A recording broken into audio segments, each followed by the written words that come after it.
টি-20 বিশ্বকাপে ভারতের বিপক্ষে ম্যাচ খেলতে আইসিসিকে ৩টি শর্ত দিয়েছে পাকিস্তান এবং সেই শর্তগুলোর মধ্যে আছে বাংলাদেশও। এমনটাই জানাচ্ছে ভারত ও পাকিস্তানের গণমাধ্যমগুলো। আনুষ্ঠানিকভাবে আইসিসি এখনও কিছু না জানালেও দু-এক দিনের মধ্যেই জানা যাবে চূড়ান্ত সিদ্ধান্ত।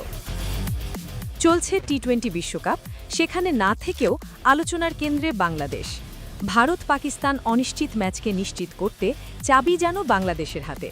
গণমাধ্যমে ছড়িয়ে পড়েছে পাকিস্তানের দেয়া নানা শর্তের কথা। সেখানে টাইগারদের জন্যও রাখা হয়েছে কিছু শর্ত। লাহোরে আইসিসি, পিসিবি, বিসিবি ত্রিপাক্ষীয় সভার বিষয়বস্তু নিয়ে চলছে বিস্তর আলোচনা। ভারত ও পাকিস্তানের একাধিক গণমাধ্যম জানাচ্ছে, বিশ্বকাপ খেলতে না পারায় বাংলাদেশকে আর্থিক ক্ষতিপূরণ ও অংশগ্রহণ ফি দেওয়ার দাবি রাখা হয়েছে। পাশাপাশি ভবিষ্যতে একটি আইসিসি টুর্নামেন্ট আয়োজনের শর্ত বাংলাদেশকে দেওয়ার শর্তও আছে। এসব ইস্যুতে আইসিসি ও পিসিবির সঙ্গে আলোচনা সারতেই বিসিবি সভাপতির লাহোর ভ্রমণ।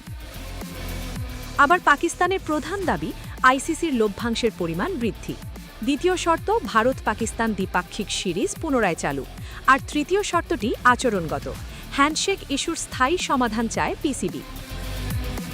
রং হারানো এই বিশ্বকাপে এখন সবচেয়ে বড় প্রশ্ন, 15 ফেব্রুয়ারি ভারত-পাকিস্তান ম্যাচ আদৌ হবে কিনা।